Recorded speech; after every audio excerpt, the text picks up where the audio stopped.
প্রিয় দর্শক বন্ধুরা, আজকেই উঠে আসছে আপার প্রাইমারি থেকে দারুণ সংবাদ আপডেট।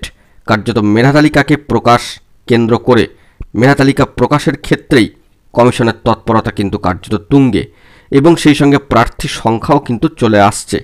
অবশ্যই আর্জেন্ট ভিত্তিতেই ভিডিওটা ক্রিয়েট করতে হচ্ছে, আর্জেন্ট টপিক। ভিডিওটিকে অবশ্যই শেষ পর্যন্ত ওয়াচ করবেন, শেষ পর্যন্ত শুনবেন। চ্যানেলটিকে অতি অবশ্যই সাবস্ক্রাইব করে নিয়ে সঙ্গে থাকবেন।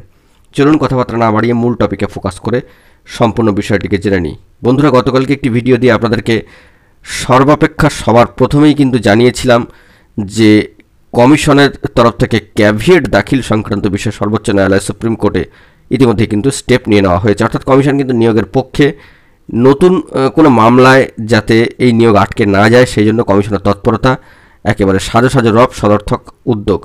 তারপরে আজকের ডেটে দাঁড়িয়ে মহামান্য কলকাতা হাইকোর্টের দেওয়ার সময়সীমার অনেক আগেই আপার প্রাইমারির ক্ষেত্রে শিক্ষক নিয়োগের মেধা তালিকা প্রকাশ করতে চাইছে স্কুল সার্ভিস কমিশন, এমনই একটি খবর আপডেট কিন্তু উঠে আসছে। তো আমরা জানি যে 28/8 জাজমেন্ট হয়েছে, তারপর থেকে 4 সপ্তাহ সময়সীমা রয়েছে। কিন্তু তার আগেই, অর্থাৎ 4 সপ্তাহ নয়, 2 সপ্তাহের মাথাতেই 14,000-এরও বেশি প্রার্থীর তালিকা আগামী সপ্তাহের শেষে প্রকাশ করা হবে, এমনটাই মনে করা হচ্ছে। তো যেরকম শিডিউল আমরা জানিয়েছিলাম যে লিস্ট কবে আসতে পারে, সেইভাবেই কিন্তু কার্যক্রম চলছে, একেবারে খবর কিন্তু মিলে যাচ্ছে। তো এই বিষয়ে কমিশনের সম্মানীয় চেয়ারম্যান সাহেব, সম্মানীয় সিদ্ধার্থ মজুমদার মহাশয় বলছেন, আমাদের লক্ষ্য আগামী সপ্তাহের মধ্যেই মেধা তালিকা প্রকাশ করা। প্রসঙ্গত এখানে উল্লেখ্য যে এর ফলেই কিন্তু পুজোর আগেই চাকরি প্রার্থীর মুখে হাসি ফুটতে পারে, এরকম বার্তা উঠে আসছে। সব পক্ষই কিন্তু আশাবাদী। তো কমিশন এই গতিতে এগোলে তা না হওয়ার কারণ নেই বলে মনে করছে ওয়াকিবহাল মহল।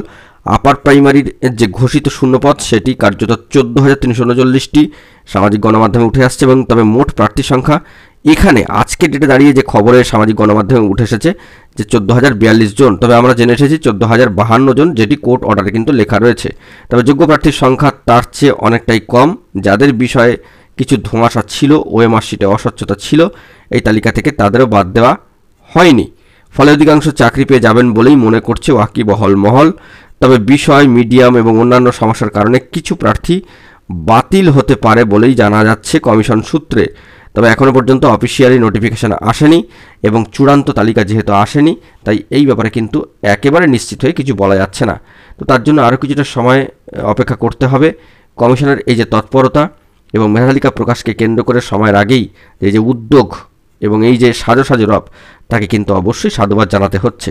তো এখন দেখার যে ঠিকঠাক কিভাবে তালিকা আসছে এবং কোন দিন আসছে। ইতিমধ্যে কিছু সম্ভাব্য সময়সীমা কিন্তু উঠে এসেছে। কমিশনের এই গুরুত্বপূর্ণ ইনিশিয়েটিভকে অবশ্যই স্বাগত জানাতে হচ্ছে এবং ধন্যবাদ কিন্তু জানাতেই হচ্ছে। তো কার্যত মেধা তালিকা প্রকাশকে কেন্দ্র করে এই গুরুত্বপূর্ণ খবর আপডেট উঠে আসলো। পরবর্তী ক্ষেত্রে জরুরি খবর থাকলে কিন্তু সবটাই প্রোভাইড করবো। এখন এটুকুই। সকলে ভালো থাকবেন, চ্যানেলটিকে সাবস্ক্রাইব করে সঙ্গে থাকবেন। ধন্যবাদ।